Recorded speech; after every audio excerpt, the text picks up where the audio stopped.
Welcome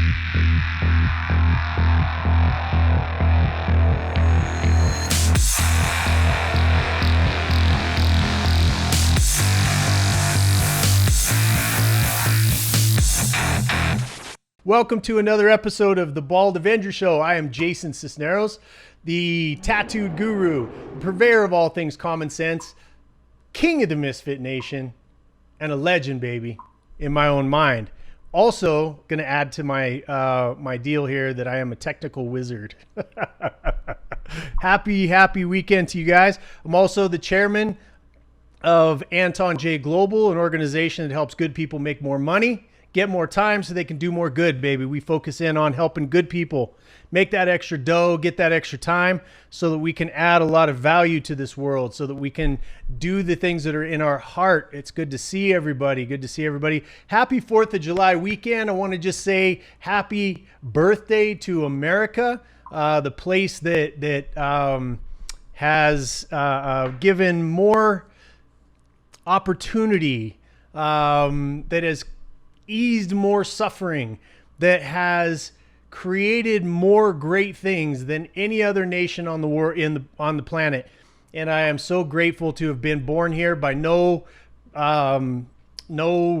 really effort of my own. I just happen to have been here, have been born into this time, been prepared with all of the things that I've gone through, just like you, all of the things that we've gone through, all the pain that we've suffered, all of the challenges that we've gone through to rise up into a time that kind of snuck up on us, where the world needs us, where the world needs us to show up, where it needs us to love in that place where we were, where we have felt pain before and learned how to build around it, how not to give up, and how to overcome our own weaknesses, how to gather groups and people that think like us so that we can change the world for the better. That only comes from people that have gone through pain and gone through it, right? I want to make a big distinction, because a lot of the stuff that we're seeing in the world today is a lot of people that have had pain and decided to hold on to it, right?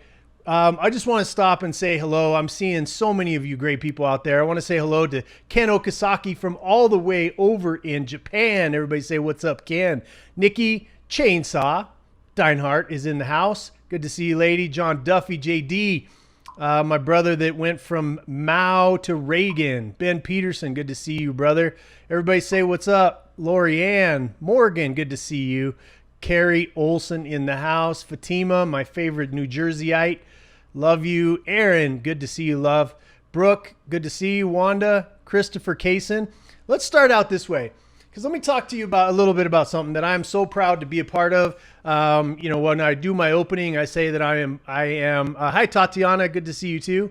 I got to turn down that because I notice on the videos those little pop, pop. But I want to just give a quick shout out to my little brother, Christopher Kaysen. I call him, it's my own title for him, but I call him the autistic guru himself. But look what came in. I was able to bid on his paintings. Look at that. That is painting number 1. I'll put it in front of my face because it's better looking than my face. But that is painting number 1 that I won. I was bidding on it on an online deal. Let me tell you something. I invest in art, and I invested in his art because I know someday it is going to be worth a ton of money, and nobody's ever going to be able to buy this from me, because little brother Christopher Kaysen, look at this. This is amazing. This is out of the mind of an autistic genius. Look at that. So beautiful, right? And then here's the kicker. And this one, man, when I saw it, it's, you know good art, right? You know good art when it impacts you deeply, when it brings out some sort of an emotion. I have 4 or 5 paintings that mean the world to me. Some of them are not very expensive. Some of them were super expensive, but it's a connection that I made to the emotion of the painting. It was some way I was connected to the artist and what they were going through, and the feeling or the emotion, or maybe it was even just my imagined emotion. But this one that I'm about to show you is something that I've looked at it 4 or 5 times. I've had sort of an emotional reaction to it, and I want to kind of want you to look at all the detail in it. But it's also from Christopher Kaysen, and this is one that I got to get it in full view here so you guys can see it. That is representative to Christopher Kaysen of what Misfit Nation means to him. I got to try to straighten it out here, but I didn't talk to him about what it meant. I just looked at it and I see so many things. I have a hard time not getting choked up looking at this because let me see if I can get my finger right. This is the scales of justice. Anybody looks at the Bald Avenger logo behind me, you'll notice that the red silverback gorilla, which is what my daughter and lots of people have said I turn into when I get angry, a righteous anger going, and then holding the scales of justice. In other words, making things right, and doing what's right and standing in the middle of it and being strong, right? But here, I don't know if you can notice this. Let me figure my finger. This person here, you can see the blue in it. And for a second, when I saw it, I thought that was, that something had dropped on there, or he had made some sort of mistake. But what it is it's somebody crying. And this is on the other side, right? This is on the other side in Misfit Nation of someone lending a hand. And this one up here, to what it means to me, and again, I haven't spoken to Christopher about what this means, but up here it means the balance. In order for us to be fair in this world, to have the scales of justice, we have to be strong, and that strength has to come from love. And I love it. It's got some yin and yang in there, which is, anybody that knows me knows that there's a strong dark and light that resides within me. And sometimes they balance and sometimes they don't. But holy shit, right? Holy shit. That is exactly what Misfit Nation stands for. That one painting, the thought, the ideals that went into it, helping somebody up that's crying. And there's absolutely no color. I love that he used the white in that because it's the absence of color. And if you get into Misfit Nation, if you're not following Misfit Nation on Facebook, you should. It's yes, I started it. Yes, I call myself King of the Misfit Nation, but it's led by Misfits. It's not led by me. It is led by the hearts and the minds and the struggles and the stories of everybody that's in Misfit Nation.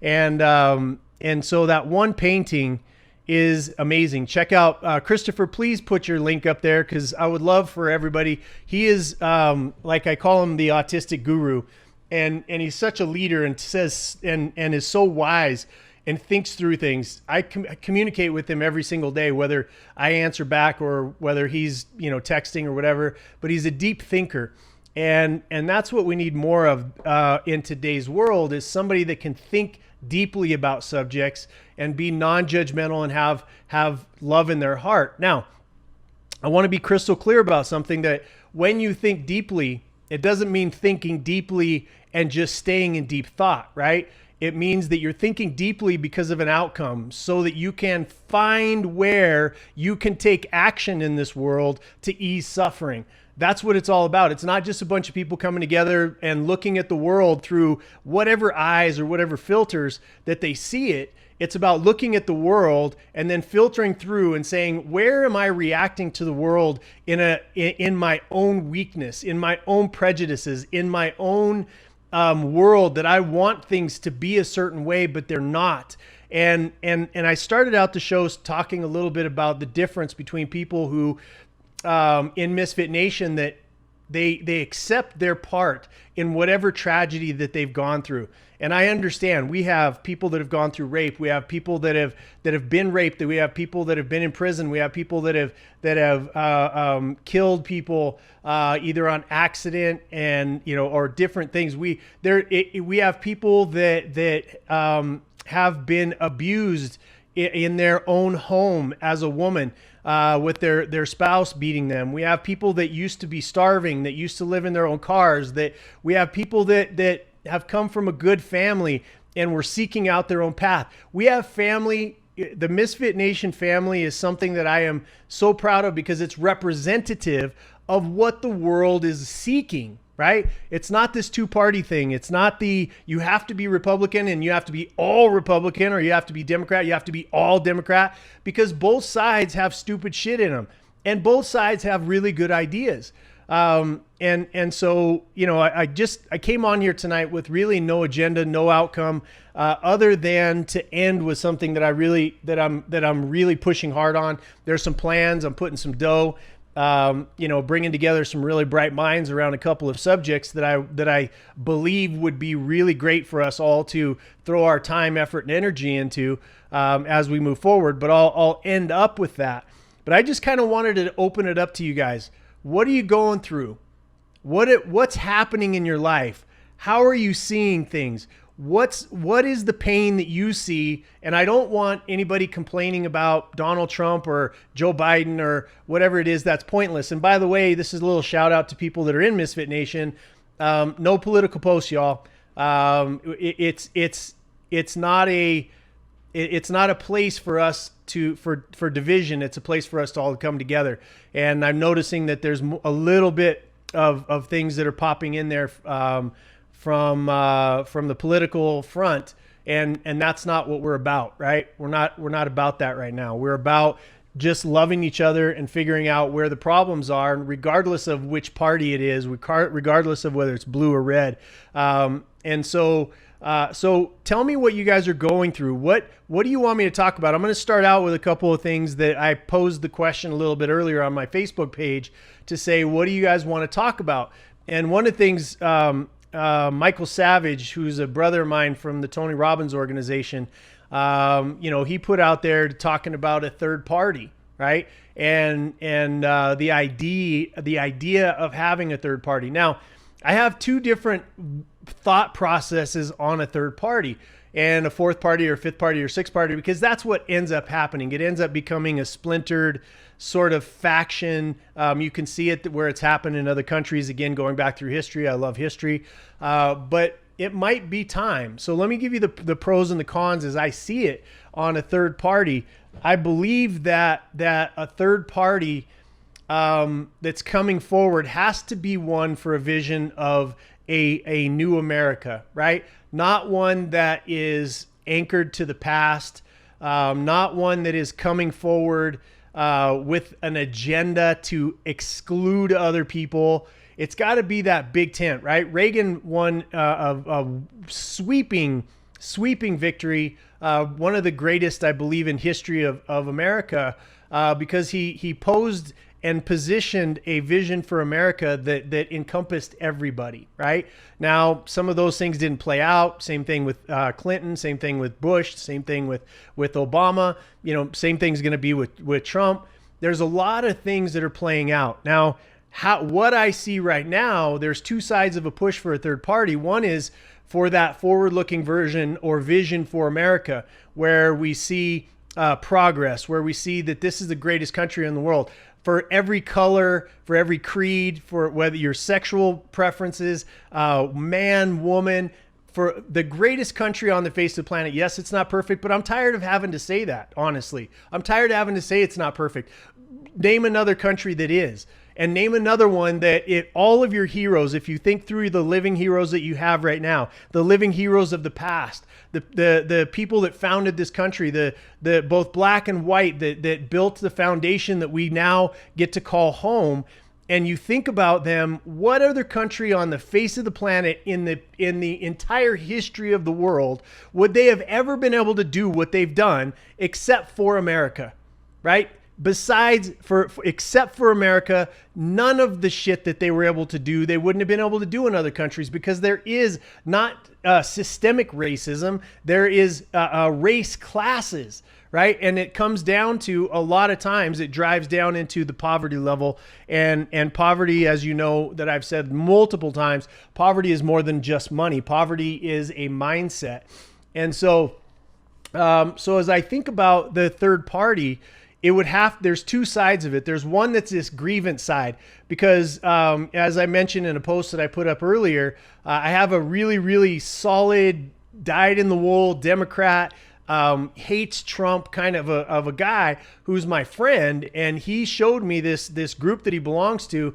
And I said 10,000 as of the post. It was over 15,000 when I checked right before the show, of Democrats who really don't like Trump. I mean, when I say don't like, in the group, they say how badly they hate him. But what they have realized, and what a lot of people are coming to the conclusion and to the realization of, is that the Democrat Party has been hijacked by a bunch of Marxist, folks that want the destruction of America as we know it, right?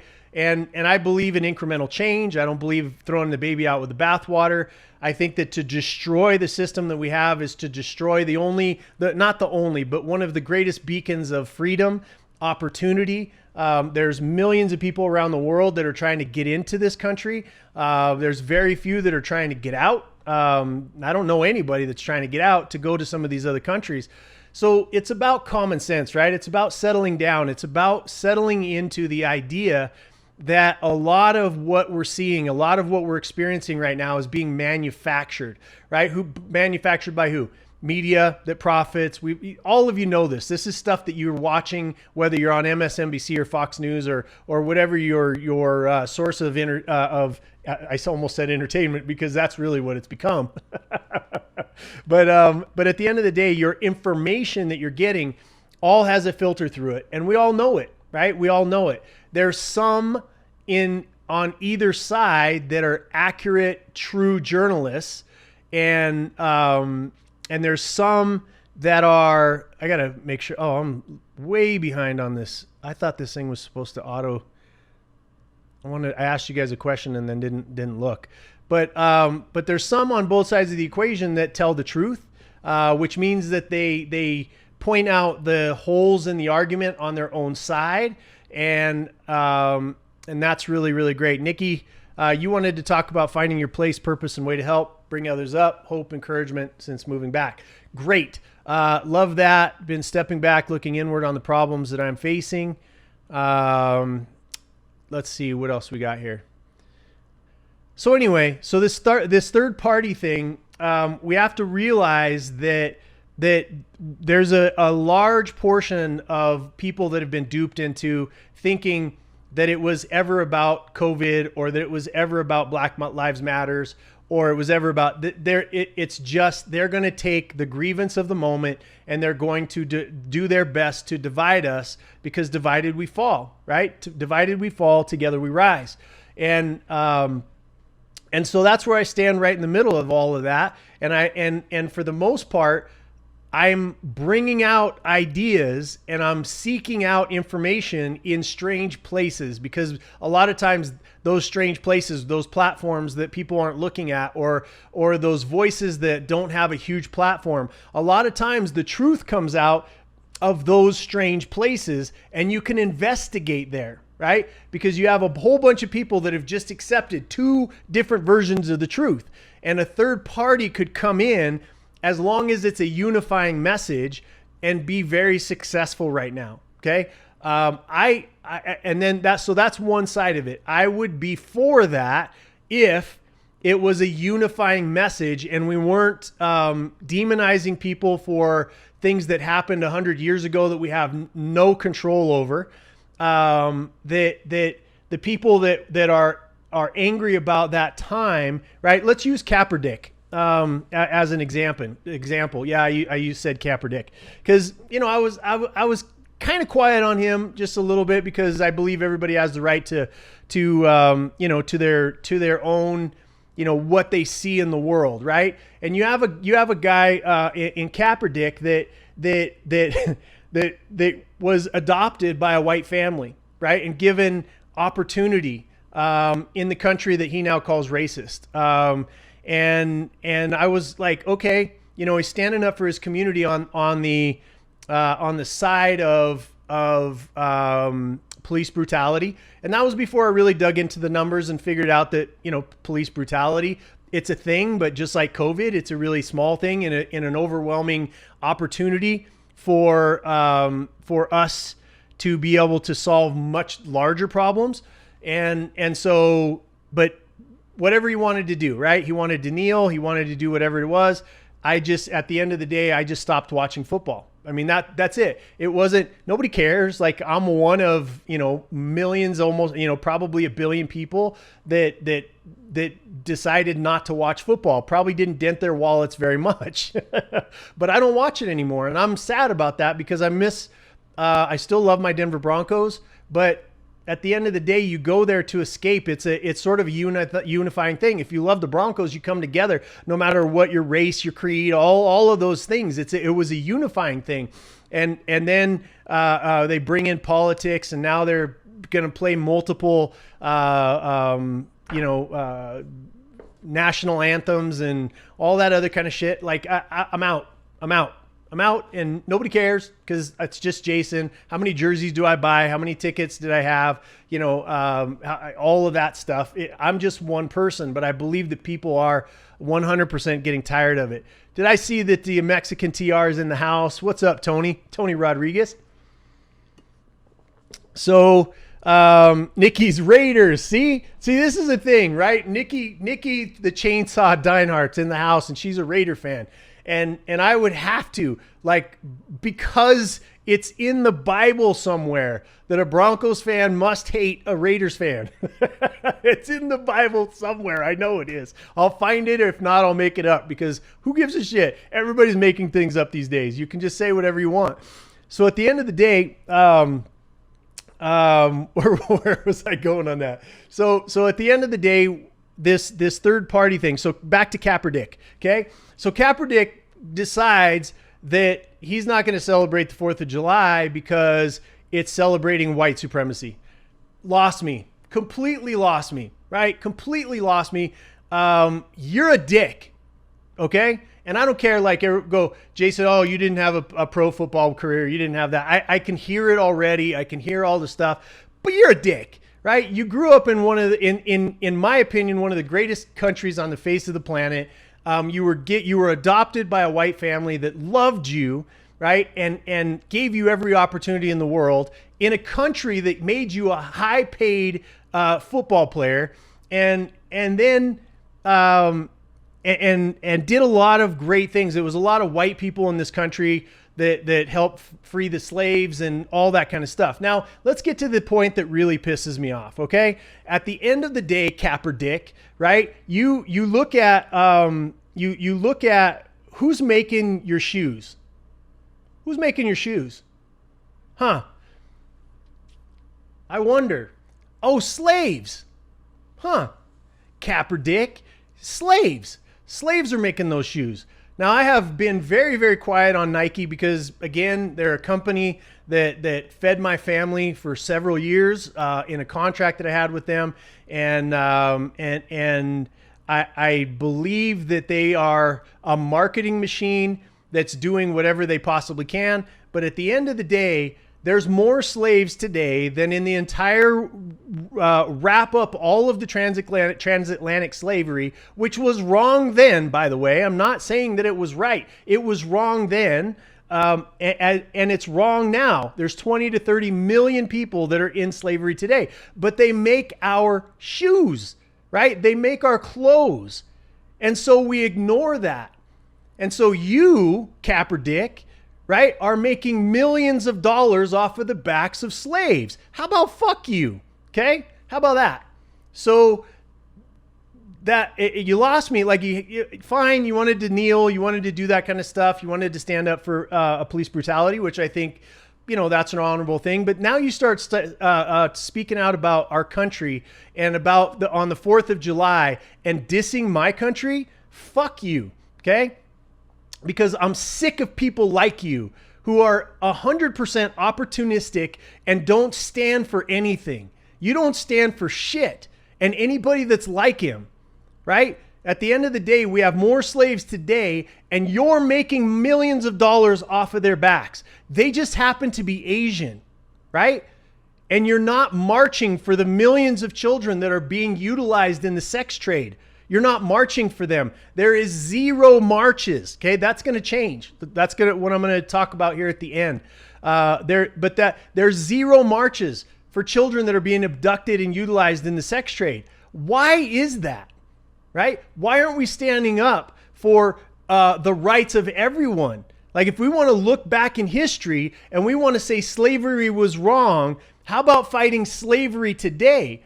Not from your iPhone, who's made by slaves, right? Not checking on running around on the court in shoes that were made by slaves, right? Not doing that kind of stuff. Literally supplementing your life off of the labor of slaves.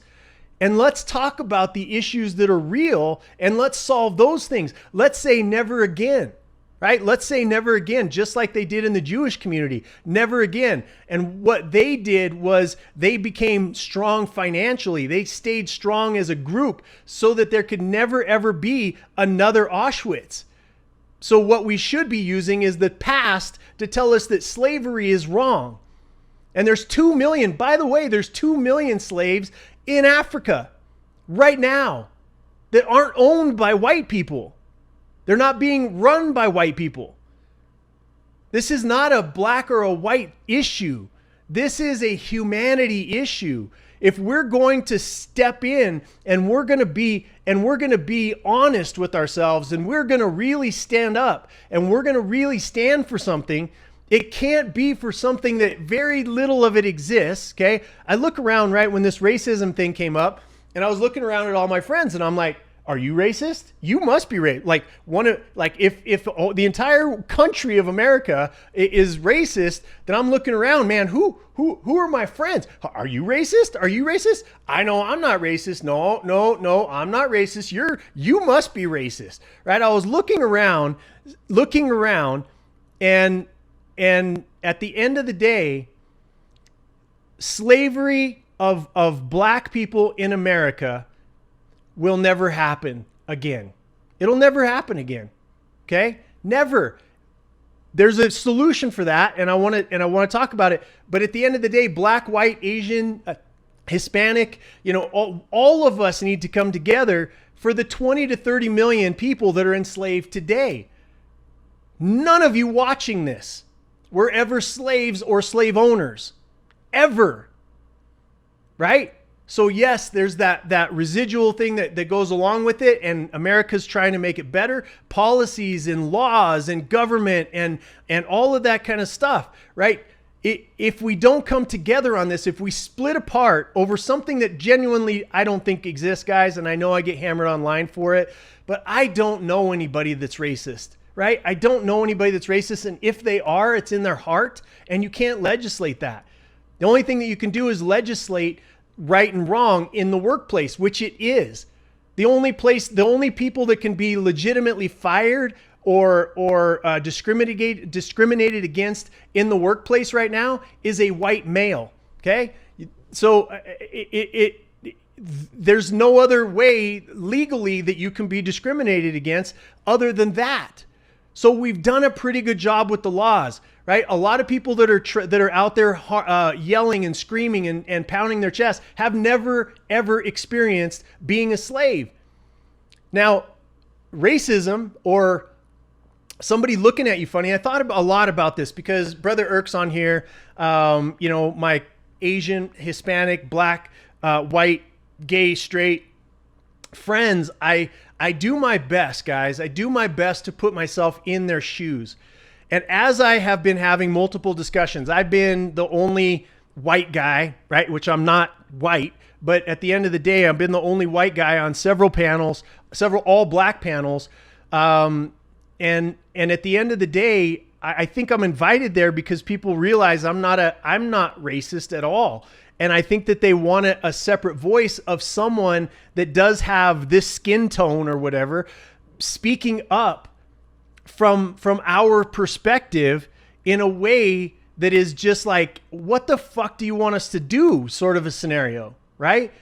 And as I went through these, I want you guys to hear what I learned, right? I want you to hear what I learned. What I learned as I was having these conversations is that almost every person that I talked to, whether it was white, black, Hispanic, Asian, whatever it was, had a story, right? They had a story of when they were judged, when they were looked at funny, when they were treated differently, when something happened that made them conscious of their skin color or their sexuality or their gender or whatever it is. And they had a story, right? They had a story. And in that story, I would say, okay, that's a horrifying story, because at the end of the day, it was, their stories are not lies. Their stories are not untrue. Their feelings about the scenario were not wrong. And at the end of the day, I said, okay, give me another example. And about 50% of them didn't have another example. The other 50% had another example. I listened to that one and I said, give me another example. And it just kept getting lower and lower and lower. And I found that very few people had stories of their own where they were actually discriminated against, but they had tons of stories from people that they'd heard stories of on media or social media or on CNN or Fox News or whatever it was. And so I got to thinking about Misfit Nation, and I got to thinking about us in Misfit Nation. And I thought, everybody that comes into Misfit Nation has a story. And they tell that story. It's one of the first questions. It's the pinned question in Misfit Nation. Tell us your story. Where'd you come from? And in these stories, oh my God, they're heartbreaking. They're heartbreaking, and they're true, and they're emotional. And what Misfit Nation does is go, okay, we love you because your story. You're not wrong because of your story. What you experienced is not wrong. What you experienced is painful. It shouldn't have happened. Now what? Right? That's what Misfit Nation says is now what? Now what are we going to do? And that's the big difference that I see from in Misfit Nation from the rest of the world, is that we sit back and we go, okay, now what? You're in this loving family of people who, by the way, can't judge you, because we have all screwed up. Like, we have all made mistakes. We've been in jail. We've broken the law. We've been in divorce. We've cheated in marriages. We've done all. Misfit Nation is full of people that have done things that are wrong. And then we go, okay, now what are you going to do? Right? What are you going to do? And you're infused by people that are in here. Nikki's story, who was, by the way, held prisoner in her own garage and tied to a bed, right? And beat up to a point where her teeth were knocked out of her fit, to the point where she wanted to commit suicide, and she wanted it to be permanent, so she bought a chainsaw to cut off her own head. You guys don't want to hear this? I'm sorry. This is the people that exist in Misfit Nation. That's why I love her so much. But you get in and you hear these stories, and then you see Nikki of today, who stands up for other women in domestic violence situations. Right? We have multiple people that were molested as a child or trafficked, and they're in here now standing up for those people that are being trafficked.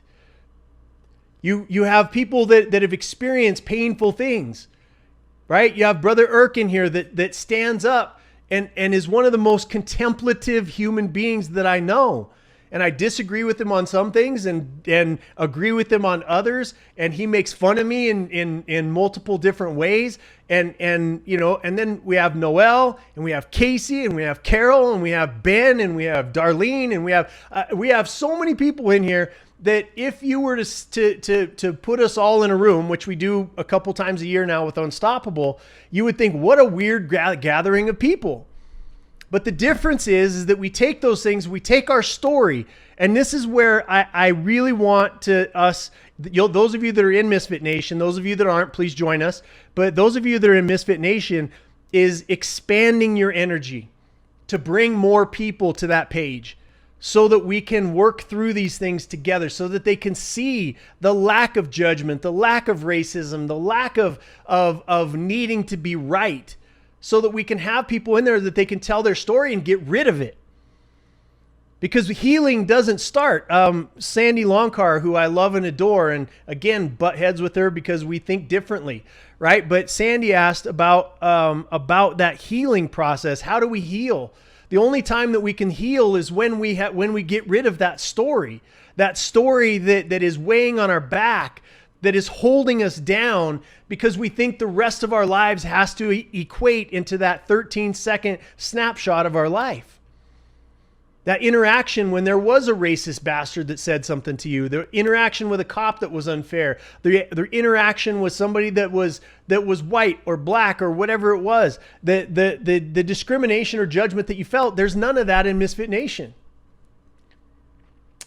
I think, let me clarify. There's a bunch of judgy bitches in Misfit Nation.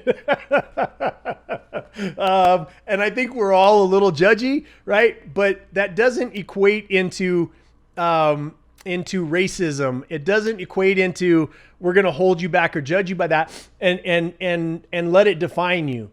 The strongest person in your life challenges your deeply held beliefs and challenges you to consider an alternative idea. The strongest person in your life does not accept the weakest version of who you are. Period. End of sentence. You may get frustrated by that person. You may get angry with that person. You might be like, but I just want. And at the end of the day, these people that are screaming out for acknowledgement, they just want the acknowledgement of somebody seeing their pain and going, I love you. I feel that. I feel it. I see it. I understand it. I may not have been in your shoes, but I can tell you that I can understand that pain. And I have enough room in my heart to love you through it. Because we can't go back and change that. I wish we could. If I could invent a time machine and go back and beat the shit out of people that hurt my friends, go back and beat the shit out of people that raped people, that did those damages. If I could go back and beat the shit out of myself when I was causing suffering, right? I would do it in a heartbeat. But we cannot do it. We cannot go back in the Wayback Machine and go change what happened in this country 100 years ago. There is no Wayback Machine. There's a way forward machine. And as long as we're yelling at each other and being angry and all this other kind of stuff, I put out a post the other day that said that there is no character traits embedded in our skin color, you fucking idiots. I took out the F word because my team said that it would be more acceptable. But at the end of the day, there's no character traits embedded. Nowhere. Not in any of this DNA anywhere. And you're seeing the people that have been through challenges. Guys that are putting comments up here. All of y'all, I have such a heart and such a feeling of respect for you because you do not live in your past. You live in your forward. And part of your past is that you left the weakness behind and you took that strength and you imbued it into your own DNA to love stronger than the criticism that you're going to get for standing up for what's right. It makes you impenetrable. The death threats that I get, the death wishes that I get, the whatever it is, right? People have figured out that they can't cancel me. Too fucking late.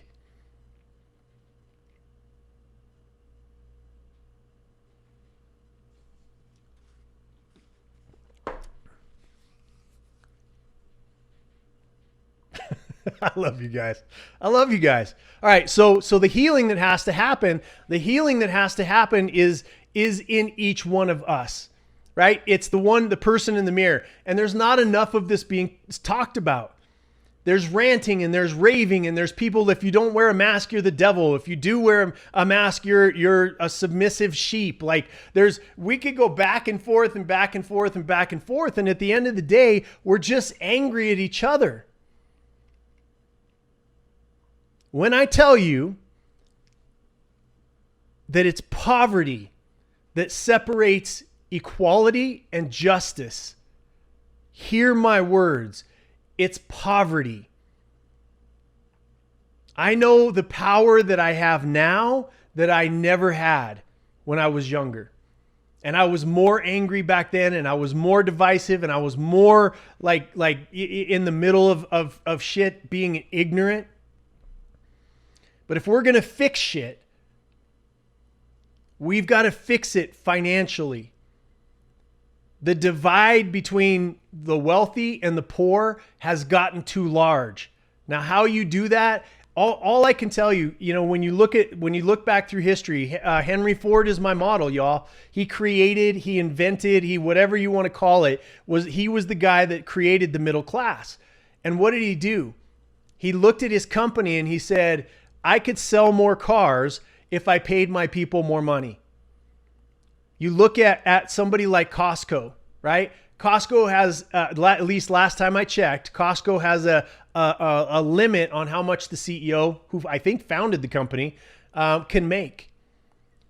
There's a fairer distribution, right? That happens when the people who have realize that you can only have so fucking much before now what? You live in an island of fucking poor people that are killing themselves and then going to come from you. They're going to come for you. That's where we're headed. That's what this is all about. And the people that sit above us and are laughing at the fact that we're yelling at each other and that we're angry with each other and that we're fighting each other and everybody's buying guns and police are being defunded and all this other kind of stuff that's happening, right? They're laughing because they're sitting on a pile of money that's being generated by our stupidity. They're sitting on a pile of money that has given them power, and now they think that they're better than everybody else. We need more Henry Fords in the world. We need more people that understand that at some point in history, we have to stop the widening financial gap. It has to happen. Now, it happens in different countries that flip to communism and they think, oh, we're going to take down the wealthy and then we're going to redistribute it. All that happens is the output of those countries goes way down. And so you're not a powerful or wealthy country anymore. The wealthy do get poorer, but so do the poor. That's what happens in communism. And so what we need to do is call upon those people that are running these mega organizations to say, look, there's got to be a fair distribution, right? The Zuckerbergs and the Amazons and the Bezos and these type of people have got to understand how much is enough, because then it goes to their head, and that's what we're seeing right now. That's what they're seeing right now. They're closing down and shutting. You're going to watch Zuckerberg take this wild swing because he lost like $50 billion because he decided to say, my platform is not going to be the arbiter of truth, which it shouldn't be, right? It should be a free flow of information. People are smart enough to understand the right-wing crazies and the left-wing crazies. They're smart enough to figure it out. And if they're not, they belong in one of those wings of stupidity. But at the end of the day, there's research, and I have people that are on the other side of thought process of me that keep me honest. They tell me, Jason, that post that you just put up is fake news, and here's this corroborating information. And so I dive into their information, and sometimes theirs is the fake side, right? And sometimes mine is, and I correct it or I post on it. This is fake news, or this is satire, or whatever it is. We don't need somebody. We don't need Big Brother. Are we a bunch of fucking babies now? We don't need somebody telling us that shit. So at the end of the day, this comes down to the sane middle. And I get told over and over and over and over and over again, Jason, the only thing in the middle of the road is roadkill. Why do you want to camp out there? Take the right. Like go be full right Republican, Trumpite, go do that. And then you're going to expand your base, right? Or Jason, go left, right? Like fully embrace all of this stuff and stand up and put out the bullshit advertisements about race or COVID or all of this stuff that I don't believe, and therefore it comes across as disingenuous, which is exactly what these stupid asses that are advertising on television right now are doing. We have to bring together the wealth gap. And the only way that we can do that is by educating our poor. And what I mean by poor is poor poverty mindset, and then the skill sets to be able to make money. Look, I can't fix everything, but I can fix that. And so we're going to be rolling out some programs. We're going to be training more business owners. Not a business I ever wanted to be in, by the way, but we're going to be training a lot more business owners from all communities. There's going to be some grants. We're going to be choosing inner city kids. We're going to be choosing rural kids. There's going to be an outreach to people to start the education of how to build wealth. Some of it's going to be, paid for, and some of it's going to be donation and paid for out of my own pocket. There's going to be a real push, because I see, look, at the end of the day, let's talk about slavery for just a second, specifically in the world of human trafficking of children in the sex trade, right? Not one rally, not one march for them. We're going to fix that. We're getting ready to launch something called the Slave Free Project. And I've seen different organizations in the trafficking world, and they kind of go Hollywood, and it's about a bigger building, and it's about bigger events, and it's about the glitz and the glamour of it, and those types of things. I've thrown my hat in with CERT Ministries, because that's never going to be Pastor Rudy. Pastor Rudy would just as soon never see the spotlight and be in a car looking at a building or storming a door to go bring a little girl or a little boy back to their family. That's where he wants to be. And he'll never be any different than that. I've been around him enough. I've been with about 12 organizations now, and he's the most genuine, most committed, with his entire family around him, to doing the work that needs to be done on the law enforcement side, on the rescue side, and then the aftercare side. Those three things are a big component of all of them, right? We don't need Hollywood. We don't need a bunch of people that are looking for attention or people that are out there looking for a pat on the back or whatever it is. We need warriors, and we need warriors to stand up for these children, because they're being taken by the boatload right now, right? By the boatload. And there's more and more people and less of a deterrent against them taking your child. So we need to stop this shit now. It's real-time slavery. Okay. There's people that are being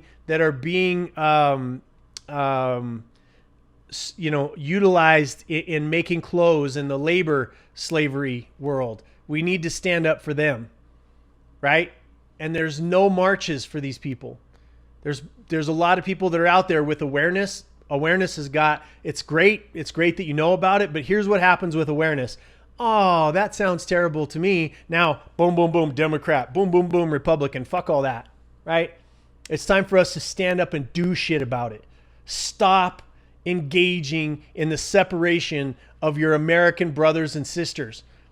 Find common ground. Stop fighting online. Stop fighting with other people. We have to step in. Noel asked the great question that everybody should be asking. You look at different organizations, they tell you that it's $15,000 or so to save a little girl or a little boy. Not even close. CERT Ministries can rescue a little girl or a little boy with a full team and all the stuff that's there, with the outside funding that they get for vehicles and all the different things that they need, for $3,600. They started out, you guys can go to their page, CERT Ministries. I don't run anything financially. No money ever comes through my hands. No money will ever come through my hands. It goes directly straight to CERT Ministries. Okay?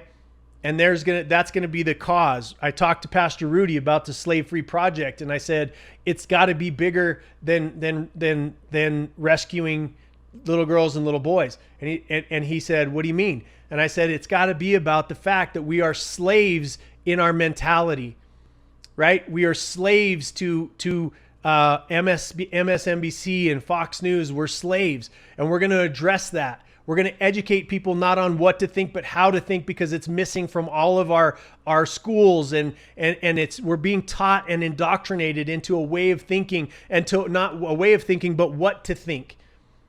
And if you don't think that, now all of a sudden you're an outcast. And when you talk about slavery, Nikki was as much a slave as any human being has ever been, tied down to a bed in her own garage, being forced to do horrifying things. And that's the plight of a lot of women in domestic violence. They're slaves. Now we take the hungry, and they're slaves to whoever controls that food line in Africa, in India. The Slave Free Project is going to be targeted and financing the great, true, disgusting slavery that happens in our day and age today. Today. And if we have to fight back against this Marxism bullshit for a little while, I'm all in. Marxism, communism, call it whatever it is that you want to call it. Socialism, not as long as I'm alive, I can tell you that. I'll go down. I'll go down for it. And so should you. There is no world where Marxism is better for you, your children, or your grandchildren, or your great-grandchildren. There is no world where Marxism makes it a better world. And that's where BLM lost me. Where the founder, one of the founders, I don't know that much, but I read every word of their website, and she said on camera that they are trained Marxists. And you have Antifa. Yes, Black Lives Matter. Yes, they do. Black Lives Matter is an organization.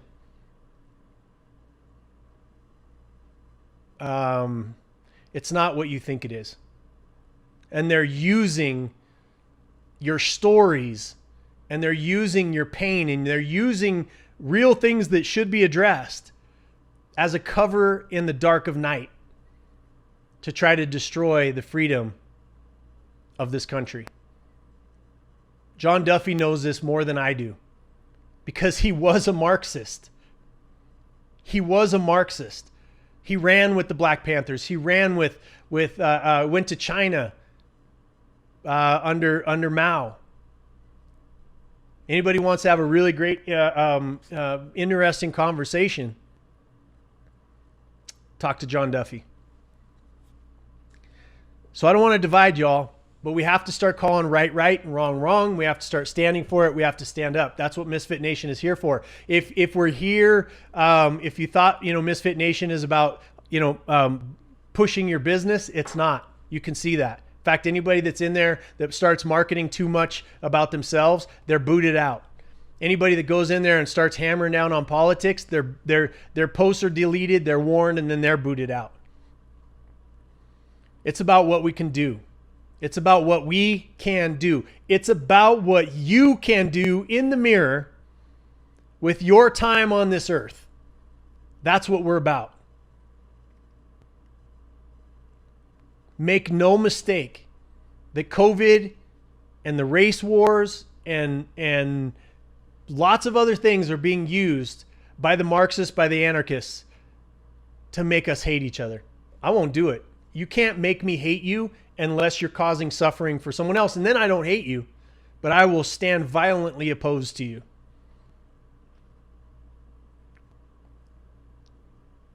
And it's not a real popular position, y'all. It's not a real popular position to be in right now, but it's the right position to be in, right? It's the right position to be in. So, what can we do about it?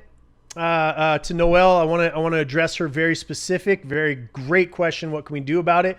pay attention. We've got the slave-free project that is going to be rolling out, and it's going to be around anti-trafficking. It's going to be anti-domestic violence. It's going to be anti-hunger. It's going to be anti-suicide. It's going to be anti-poverty of thought. It's going to be building up a way to start closing the wealth gap, because that's where our problems lie. Remember that the rich people on the right and the rich people on the left are sitting on high, laughing at your dumbasses. Laughing every single time they see one of us shoot each other, every single time they see businesses being torn down or burned or torched, every single time that they see you fighting over masks, every single time that they're fucking laughing at you because you've bought their lie. And it doesn't matter what side they're on, they still party together and go, whatever we got to do to divide this nation, because this nation is the only thing standing between us and total domination of currency, of flow of product, of flow of information, of education. This is the last standing bastion, and it's not even this country. You know, I watched a post of my brother Sean the other day that he put up. It was 3% of this country that stood up against the Brits. It was 3% that stood up against the Brit and fought and gained our freedom from them. And it may be 3, 5, 10% of this country that stands up against Marxism and ushers it forward. And the rest of the people will be happy on their keyboard warriorship, saying and thinking that they had something to do about it. I said, as the racial stuff started happening about George Floyd, I told my black brothers and my black sisters, I said, listen to me. All of this white support that you're getting is going to be gone in 2 weeks.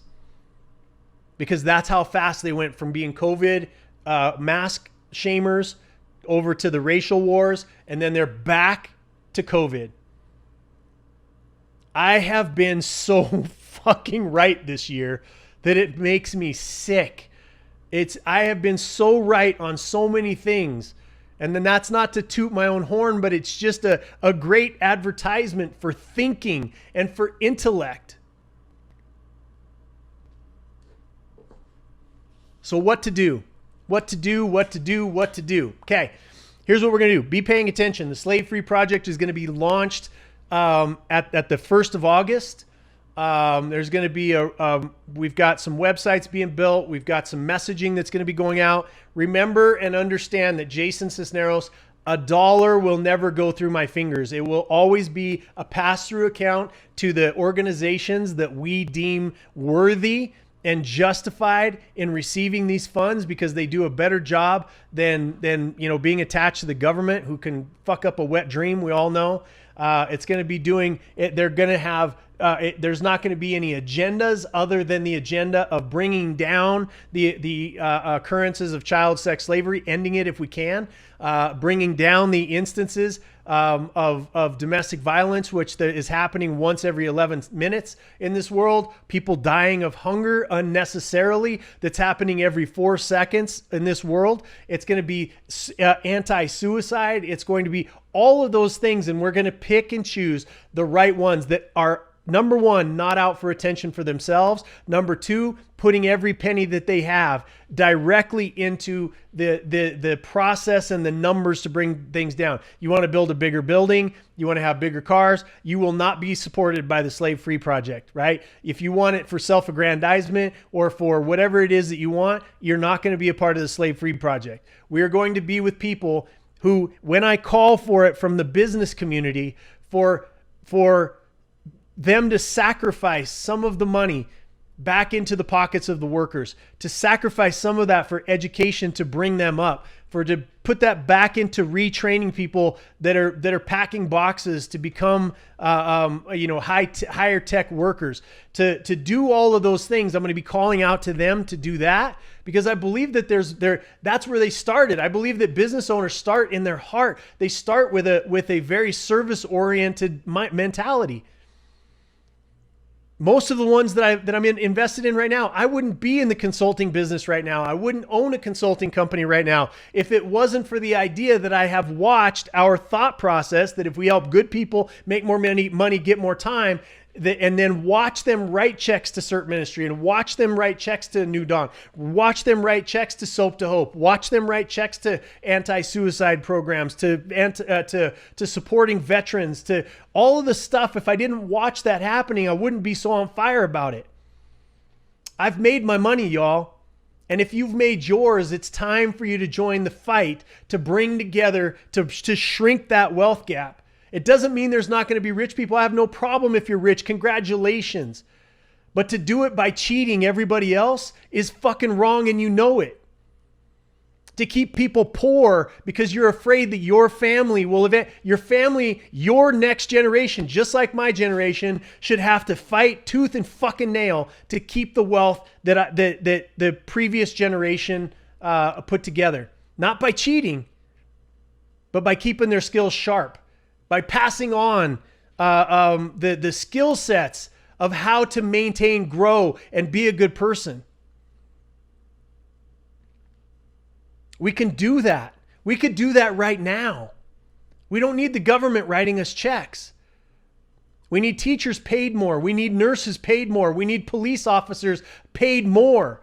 Not funding the bullshit that goes into all of the fucking stuff, all the unions and when you have a superintendent of a school district that's making $300,000 for a shitty school district, fuck that. Pay the teacher more. Invest in our children. There's right ways to do this, you guys. But again, the elite love the fact that we're fighting each other right now. The elite love the fact, I'm going to throw out a couple of facts. The elite love the fact that there's been almost 10 million firearms bought between January 1st and today. They love that there's millions and millions and millions of people that are filing for their concealed weapons deal. Because you know what's going to happen? They're waiting for that spark. They're waiting for that spark, and you're seeing it. You're seeing it. You're watching when people are getting beat up in their car, white people being attacked by black people. You're seeing it. You're seeing all the stuff that they want us to see right now. Because it's predictable. And there's going to be a spark.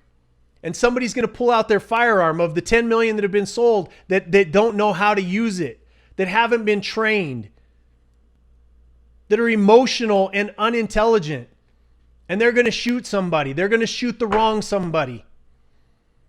And we're going to have a civil war on our hands.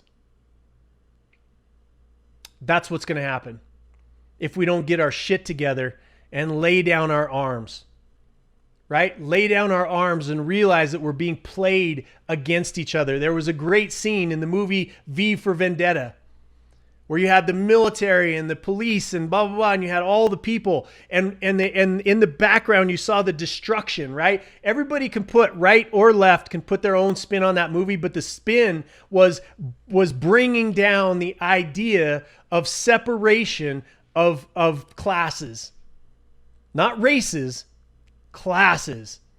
And right now we sit in a class, in an environment where there's a world, the wealthiest people in a lot of countries are trying to play this out, and they're spending money like crazy, and they're playing us. That's not conspiracy. I'm watching it happen in real time with my own eyes.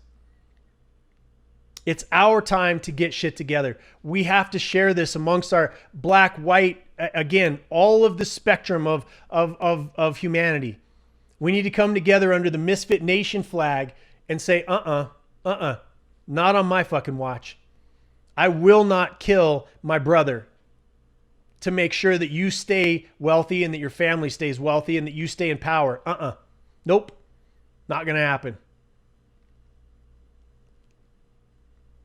We need to shrink the gap, okay? So the Slave Free Project is going to be launched here very quickly. August 1st is what we're shooting for.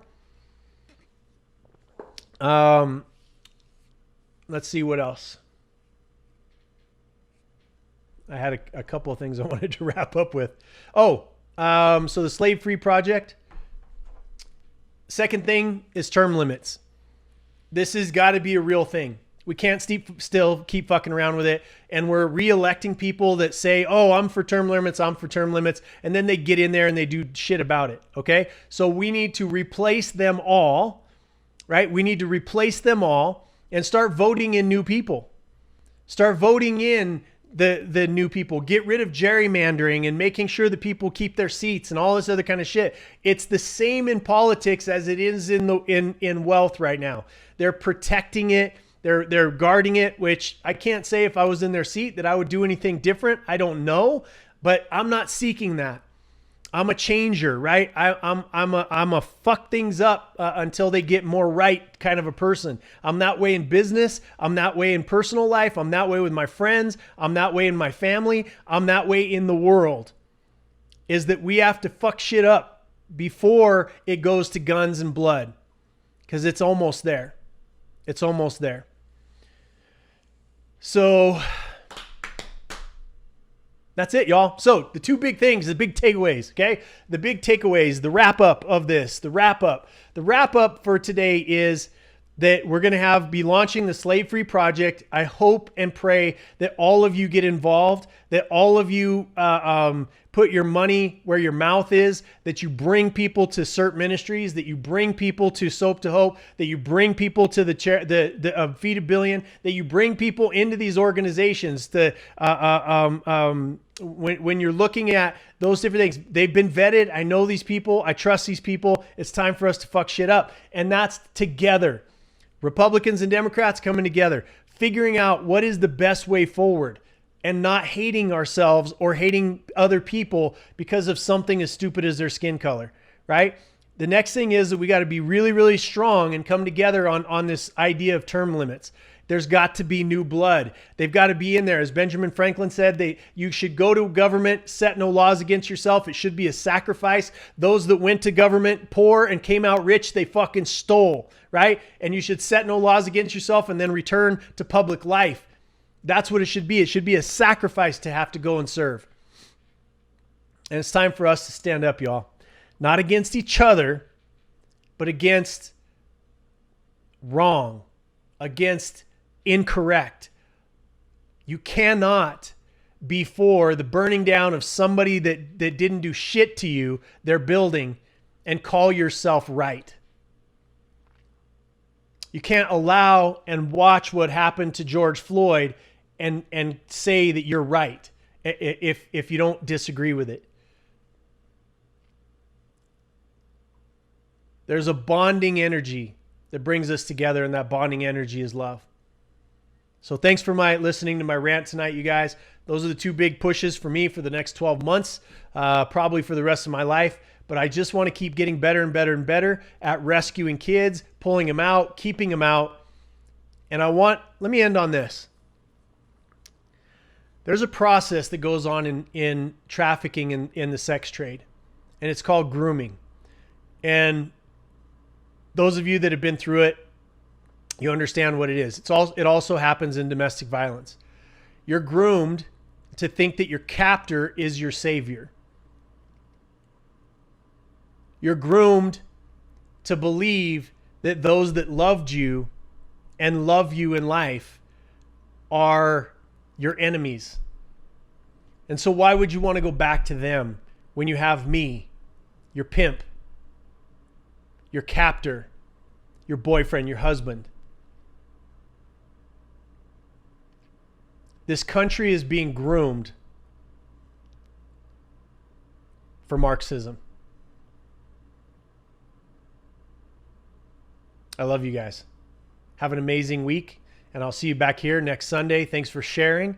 Thanks for the support. It helps against all of the battering that I get for trying to do what's right. I'm not always right, y'all, but I'm always certain. I love you. Go forth. Love each other.